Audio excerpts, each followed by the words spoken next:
ศาสตร์ที่เขาน้อยได้ค้นคว้าเรียนมาครั้งที่หนึ่งการโฮมลาวนี่ตั้งรัฐบาลผสมโฮมลาวนี่แมน1957ซึ่งแมนเสด็จเจ้าสุวรรณภูมิเป็นนายกรัฐมนตรีในเวลานั้นคาดว่าถ้าเขาน้อยจริงบ่ผิดเสด็จเจ้าสุภาพหลวงเป็นรัฐมนตรีกระทรวงป้องกันประเทศหรือว่าอันยังนี่แหละเขาน้อยบ่จื้อข่าวผิดพลาดก็ขอโทษขออภัยหลายเขาน้อยบ่ได้เกิดในเหตุการณ์นั้นแต่ว่าสัญญาแต่ว่ารัฐบาลผสมโฮมลาวครั้งนั้นอยู่ได้บ่ถึงปีดอก1958ก็มีการรัฐประหารหรือว่าการบ่แม่นรัฐประหารแบบด้วยอาวุธด้วยกันมีการลงคะแนนเสียงบ่ไว้วางใจอยู่ในสภาจึงได้มาเปลี่ยนมือมาใส่เป็นประธานผู้วิสาหกรเป็นนายกรัฐมนตรีนี่แล้วก็ต่อมาก็มีการจับคุมขังนั้นบรรดานั้นผู้นำฝ่ายแนวราชาติ16ท่านนี่บ่เว้ามาอีกโจมันสิเนาะขอโทษหลายๆที่ได้เว้ามาวันนี้ขน้อยสิมาเน้นนักใส่เรื่องการที่ว่าโฮมลาวครั้งที่2แม่น1962เนาะอันนี้บัดนี้เป็นการโฮมลาว3ฝ่ายเด้62นี่นะเป็นการโฮมลาว3ฝ่ายคือกลางขวาซ้ายเพราะว่าหลังจากร้อยเอกกองแร่ได้รัฐประหารประกาศอยากให้เราอยู่เป็นกลางแล้วนี่จึงมีการเซ็นสัญญาอยู่นครเจนีวาของเก่าอีกซึ่งมีคณะกรรมการ14ประเทศรวมทั้งลาวในเวลานั้นและรวมทั้งเวียดนาม2เวียดนามในเวลาเหนือกับใต้เพราะฉะนั้นในเวลานี้มันบ่มีแล้วสัญญาตัวนั้นและคณะกรรมการสลายไปแล้วส่วนหนึ่งแม่นบอกว่าถือชี้ว่าบางกลุ่มการจะตั้งก็ยังยกถือตัวนั้นอยู่แต่ว่าอันนี้ผู้ข่าวบ่แม่นว่าผู้ข่าวว่าใช้บ่ได้แต่มันอาจจะใช้ได้ในบางโอกาสแต่มาใช้กับโอกาสนี้บ่ได้เพราะว่าโลกมันเปลี่ยนแปลงไปเหตุการณ์มันผ่านมาแล้วและมันบ่มีเหตุการณ์ที่มันบ่เหมาะสมกับที่เอาตัวนั้นขึ้นมาเจ้าจะเป็นกลางอย่างไรเวลาในสถานการณ์เฮามันเน้นถึงสถานการณ์อยู่ในลาวปัจจุบันนี้เขาถือว่าเขามีความสงบแล้วถูกต้องความสงบโดยที่บ่มีระเบิดลูกปืนบ่มีศึกสงครามแม่นบ่แต่ความสงบที่ขน้อยต้องการอยากให้ชาติและประชาชนลาวได้รับคือความสงบภายในและความสงบภายนอกความสงบภายในหมายถึงว่าจิตใจของประชาชนลาวบ่ได้กังวลกระวายบ่ได้เป็นห่วงว่ามื้อนี้จะกินหยังมื้ออื่นจะกินหยังจะไปทำงานอยู่ไสจะขอพาสปอร์ตออกไปแต่ง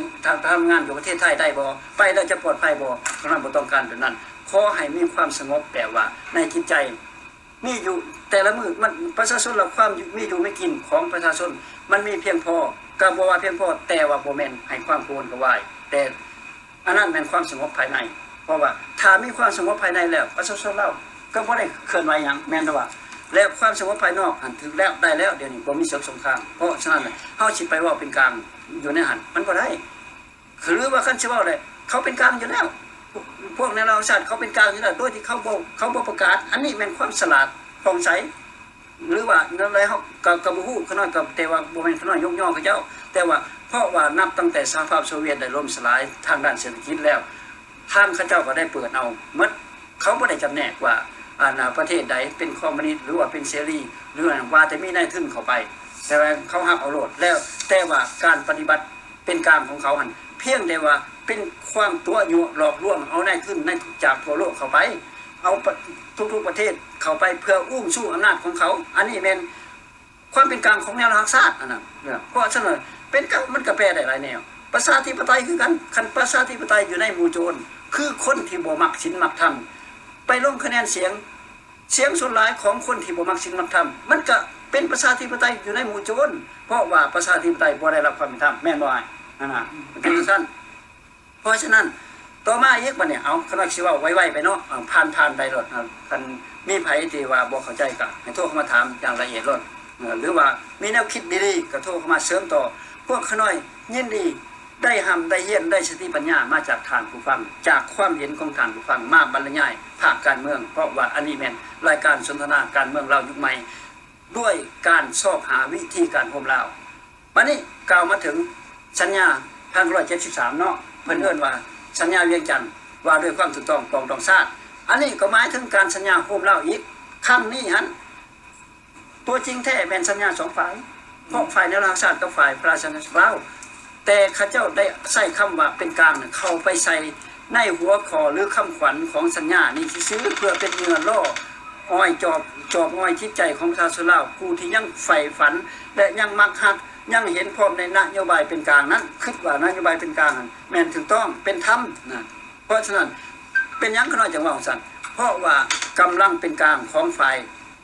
เป็นกลางคือฝ่ายของทานอดีตทานในพลกองแร่ได้สูญสลายแต่1967เมื่อเมื่อหลังจากทานประธานกองแร่ในเวลาทานในพลกองแร่ได้ถูกจับอยู่ที่อุดรและกระทรวงไปขังอยู่กองทัพบกไทยอยู่กรุงเทพแต่ว่าเดชะบุญคุณใดเพิ่นตัวรอดของได้นี่ล่ะตั้งแต่นั้นมาบ่มีแล้วทหารเป็นกลางฝ่ายหนึ่งก็ได้แตกสลายไปอยู่กับแนวรางชาติจำนวนหนึ่งก็ได้แตกสลายไปอยู่นำได้3-4กองพันก็ได้แตกสลายลงมาอยู่แถวปากเสมารวมกับทหารภาค4นี่อันนี้ขน้อยเว้าตามที่ขน้อยได้ค้นคว้าถ้าผิดพลาดอะไรขอโทษขออภัยเพราะว่าขน้อยเป็นคนลาวอพยพผู้นึงและเกิดบ่ได้ใหญ่บ่ทันในคณะที่ฐานห้อยของแรกรัฐประหารและบ่ได้ห่วงอยู่ในเหตุการณ์การสูญสลายของกำลังเป็นกลางขน้อยว่าไปแบบนั้นถ้าผิดพลาดก็ขอโทษแต่เขาบ่ได้ขน้อยบ่ได้ต้องติผู้นั้นผู้นี้แต่ว่ามาตามประวัติศาสตร์แต่ว่าถึงว่าเมื่อเป็นจังซั่นแล้วสัญญาพัฒนาการร่วมเล่าครั้งที่3 1973จึงมีสัญญาตัวนั้นในวันที่23เดือนกุมภาพันธ์1973ได้มีการลงเซ็นสัญญาระหว่างฝ่ายรัฐราชลาวและฝ่ายประเทศลาวหรือว่าแนวราชาติให้มีการแต่ต่อมาลงเซ็นสัญญาอนุสัญญาอีกวันที่14กันยายน1973ปีเดียวกันนั้นว่าด้วยความถูกต้องของดองชาติและตัวในอนุสัญญาได้เน้นหนักถึงให้มีการหยุดยิงภายใน12โมงของวันที่เท่าใดผู้ข่าวก็จึงบ่คักดอกแต่ว่าได้เขียนเป็นปุ่มไว้อยู่นะแต่เอามาเว้านี่ก็บ่ชื่อนำเนาะบ่ชื่อท่านนะแต่ถึงปานนั้นแล้วสัญญาตัวนี้ได้นำพาไปสู่การตั้งรัฐบาลผสมชั่วคราวชุดที่3ในปี1974วันที่5เมษายน1974ได้ตั้งรัฐบาลผสมชั่วคราวแห่งชาติชุดที่3ขึ้นมาว่าด้วยความถูกต้องปองดองชาติให้มีการร่วมวงศาคณะชาติได้เข้าร่วมกันซึ่งว่าในเวลานั้นเพลงสันติภาพมาแล้วแม่นโด่งดังหลายที่สุดเลยมีความหมายหลายที่สุดของคำลาหนอแก้วในเวลานั้นไผก็ร้องได้เสด็จเจ้าสุพรรณวงศ์ได้เข้ามาจากได้ออกจากป่าจากดงมาจากถ้ำผู้นำพุ่นแหละมันสิเว้าแล้วก็เข้ามานครเวียงจันทน์หลวงพระบางในวันที่4เดือนเมษายนปี1974แล้วก็ได้ร่วมจัดตั้งรัฐบาลผสมในเมื่อวันที่5นั่นโลดแต่แล้วรัฐบาลชุดนั้นอยู่ได้บ่เพราะว่าหยังอยู่บ่ได้คือเก่าอยู่บ่ทันถึงปีต่อมาในเดือนพฤษภาคมปีปี1975แตกสลายเลยรัฐบาลผสมชั่วคราวชุดที่3ถึงยกกองทัพแห่งประชาชนลาวถึงสั่งปลดอาวุธและประชาชนลาวพร้อมด้วยตำรวจทหารข้าราชการถึงจับคุมขังอันนี้รวมทั้งตัวขน้อยเองก็ได้ถือคือกันไปขอโทษนำไปขี่ใส่บังไม่พุ่งพังแต่ว่าขน้อยลืมแล้วขน้อยเสียสละแล้วความเครียดแค้นบ่มีในจิตใจของขน้อยอันนี้มาถึงจุดนี้แล้วเมื่อเฮาเห็นได้ว่าการร่วมลาวทั้ง3ครั้งบ่สำเร็จย้อนหยังย้อนมันมีการพลิกปีนกันอยู่มีการที่ว่าเส้นร้อนอันยังภาษาไทยเขาว่าจังได๋ก็ซ่อนเล่นเนาะซ่อนเล่นใส่กันหรือว่าวางแผนใส่กันอยู่ระหว่าง2ฝ่ายนะ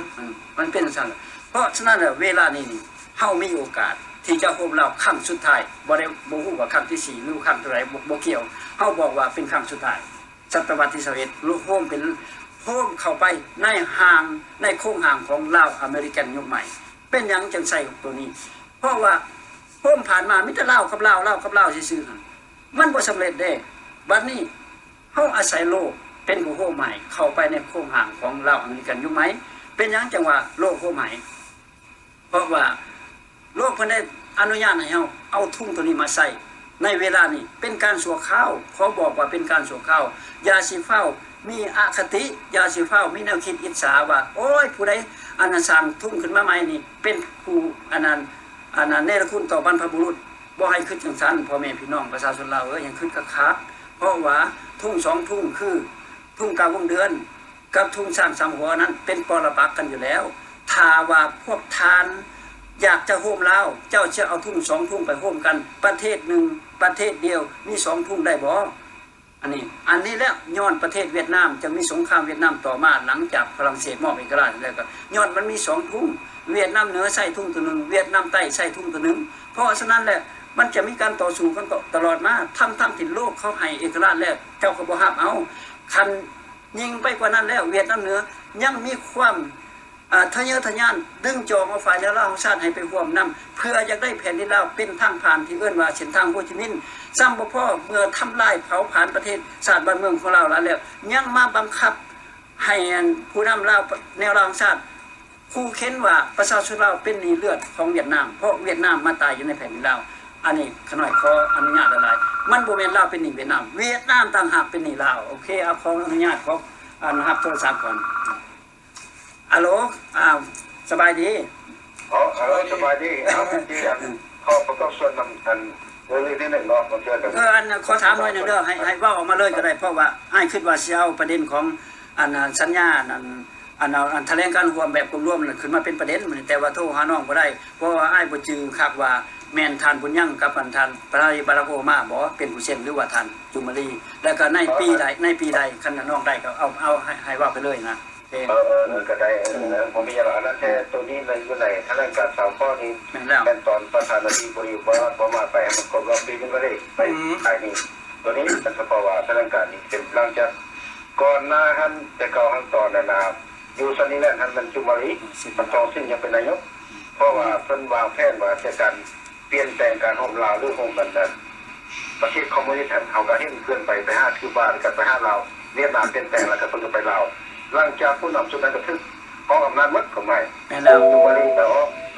อกสิ่งก็ออกเวียดนามก็เปลี่ยนเลขาธิการยังอยู่แล้วก็เปลี่ยนนายกหมดประมาณผมกันเงินผู้ทบนี้กับขึ้นทองกับทองรุ่นยุคใหม่นี้ซึ่งชนะประธานาธิบดีประมาณ10%แล้วพวกนี้หลังจากมันอยู่กองประชุมมันเศรษฐกิจเขาอันG7 ครับอยู่ญี่ปุ่นเพิ่นก็เอา2คนนี้กลับไปญี่ปุ่น